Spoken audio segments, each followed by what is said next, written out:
প্রার্থী না করায় অভিমানী সুর ঝরে পড়েছিল অসিত মজুমদারের গলায়। জানিয়ে দিয়েছিলেন তার রাজনীতি আর করবেন না তিনি। দেবাংশু তার বাড়িতে যেতেই মনভঞ্জন হলো অসিতের। ব্যাট ধরলেন দেবাংশুর হয়ে। চুঁচুড়া থেকে 3বারের বিধায়ক নির্বাচিত হয়েছিলেন অসিত মজুমদার। তৃণমূল কংগ্রেস এবার তাকে টিকিট দেয়নি। গতকাল প্রার্থী ঘোষণার পর অভিমানী অসিত জানিয়ে দিলেন রাজনীতি তিনি আর করবেন না।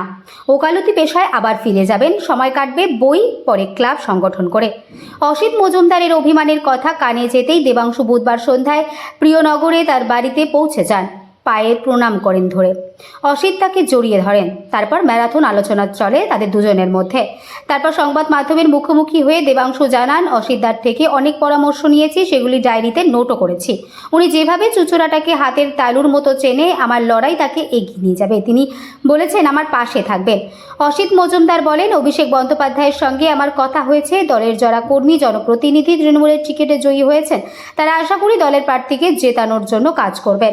দেবাংশুকে আলাদা করে চেনানোর দরকার নেই, ওকে সবাই চেনে। আমাদের লড়াই বিজেপির বিরুদ্ধে। আমি বলেছিলাম কর্মীদের সঙ্গে বসবো, বসে সিদ্ধান্ত নেব তৃণমূলটা করব কিনা। তাহলে কি অন্য দলে যাওয়ার কথা ভাবছেন?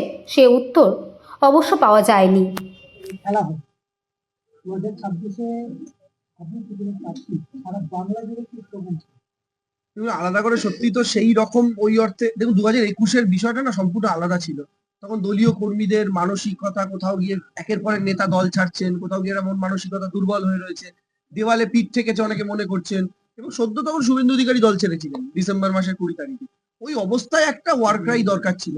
এবং ওরা যেভাবে জয় শ্রীরামের মতো একটা ধর্মীয় স্লোগানকে পলিটিসাইজ করেছিল, তার এগেনস্ট একটা নিউট্রাল স্লোগান দরকার ছিল, যার মধ্যে দলীয় ছোঁয়া নেই কিন্তু দলীয় স্লোগান। সেই অর্থে খেলা হবে জন্ম। এবার তো সেরকম পরিস্থিতি নেই। এবার বিজেপির, আপনারা তো গ্রাউন্ডে ঘুরছেন, বিজেপির সেই প্রচার, সেই হাওয়া কোথায়? বিজেপি নেতারাও জানেন বিজেপি 30 পেরোনো এবার মুশকিল। ফলে বিজেপির মধ্যে সেই হাওয়া যেহেতু এবার নেই, দলীয় কর্মীরা অনেক বেশি কনফিডেন্ট, ফলে সেরকম স্লোগানের এবার প্রয়োজন পড়েনি। সেরকম ভাবেই চলছে, তবে খেলা হবে আজও রেলিভেন্ট। সারা বাংলা জুড়ে লোক দেখুন, ওয়াক ওভার কথাটা আমি বলায় বিশ্বাস করি না। প্রত্যেকটা লড়াই কঠিন, প্রত্যেকটা লড়াই সহজ, লড়াই লড়তে হয়।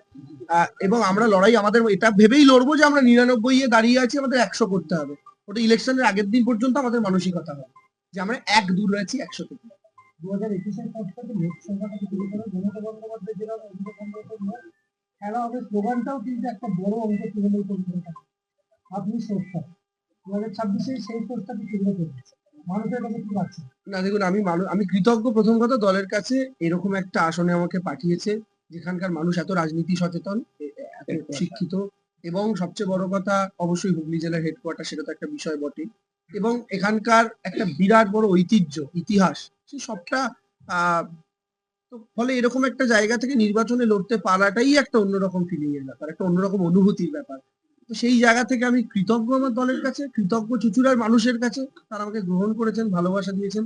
কৃতজ্ঞ সকল দলীয় কর্মী নেতৃত্ব যারা আছেন তাদের কাছে, অসিতদার কাছে, সকলের কাছে, আপনাদের কাছে, সংবাদ মাধ্যমের কাছে। এবং আমি এটাই আপনাকে বলছি যে আমি আহ মানুষের কাছে শুধু এইটাই বলতে চাই যে আহ অসিতদা যে কাজটা অসম্পূর্ণ করে, মানে যে কাজটা করতে করতে আজকে অসিতদা রিলে রেস দেখেছেন তো, অসিতদার হাত থেকে শুধু মশালটা নিয়ে অসিতদাকে সঙ্গে নিয়ে দৌড়ানো। আলোচনা বলতে বিশেষ করে অসিতদার সাথে আমার বহু পুরনো পরিচয়। অসিতদার আমন্ত্রণে বহুবার চুঁচুড়াতে এসেছি, মিটিং করেছি। স্বাভাবিকভাবেই দাদার সঙ্গে রাজনৈতিক কথাই হবে, এবং বিশেষ করে তার থেকে সাজেশন নিয়েছি এবং কিভাবে চলা উচিত, কিভাবে প্রচার করা উচিত। কারণ তিনি যেভাবে হাতের তালুর মতো চুঁচুড়াকে চেনেন, সেভাবে আর কেউ চেনেন না। দাদার থেকে সাজেশন নিয়েছি, দাদা আমাকে অনেক সাজেশন দিয়েছেন, এই সমস্ত সাজেশন আমি নোট করেছি। আমি এটাও বলেছি আমি 2 দিন পরে আবার আসবো। দাদা ততদিন একটু সাজিয়ে রাখবেন, আমি দরকার হলে ডায়েরিতে সবটা নোট করব, করে নিয়ে যাব। অসিতদা আশীর্বাদ করেছেন, অসিতদা বলেছেন পাশে আছেন আমার। এবং অসিতদা তো দলের দীর্ঘদিনের সৈনিক, দলের খারাপ সময়ের সঙ্গী, দলের ভালো সময়ে সংগঠনকে গুছিয়েছেন, দলের খারাপ সময় গুন্ডা বদমাইশদের সাথে লড়াই করেছেন, চুঁচুড়া শহরকে সাজিয়েছেন নিজের মতো করে। 2021-এর বিধানসভা নির্বাচনে যেভাবে বিজেপির গুন্ডারা তাকে প্রায় আক্রমণ করেছিল, যেভাবে তাকে ঘিরে ধরেছিল, সেই সমস্ত জায়গা থেকে দাঁড়িয়ে উনি লাইফ রিস্ক নিয়েও আহ উনি লাইফ রিস্ক নিয়ে যেভাবে লড়াই করেছেন, সেই লড়াই থেকে আজকে অত ভোটে পিছিয়ে থাকা একটা সিটকে পুনরুদ্ধার করে আবার জিতেছেন। ফলে তার রাজনৈতিক যে প্রজ্ঞা, সেই প্রজ্ঞাকে প্রণাম করতে আসা, সাজেশন নিতে আসা। বাকি তো দাদা দাদার মতো করে যা বলার বলবেন। আমি দাদার কাছে এসে সমস্ত রকমই সাজেশন নেবো। আমি আমার তরফ থেকে দাদাকে আবেদন করেছি যে দাদা পাশে থেকে আশীর্বাদ করো। তোমার এবং দাদা প্রায় আমি যখন হসপিটালাইজড হয়েছিলাম অসুস্থ হয়ে, পশ্চিমবাংলার কটা বিধায়ক আমায় ফোন করেছিলেন আমি বলতে পারবো না, কিন্তু তার মধ্যে অসিতদাও ছিলেন, তিনি ফোন করেছিলেন আমাকে, আমার মনে আছে। আহ, ভালো সময় দাদা যেমন যোগাযোগ করেছেন, খারাপ সময় সেরকম খারাপ সময়ও দাদা যোগাযোগ করেছেন। এই মুহূর্তে যারা এখানে কেউ যদি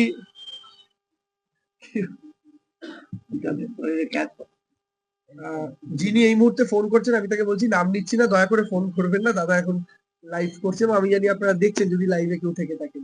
তো আমি বলছি দাদা আশীর্বাদ করেছেন আমাকে, বাকিটা দাদাই দাদার মতো করে বলবেন। এবং দাদার আশীর্বাদ, অসিতদার সহযোগিতা ছাড়া আমি চুঁচুড়ায় এক পাও চলতে পারবো না।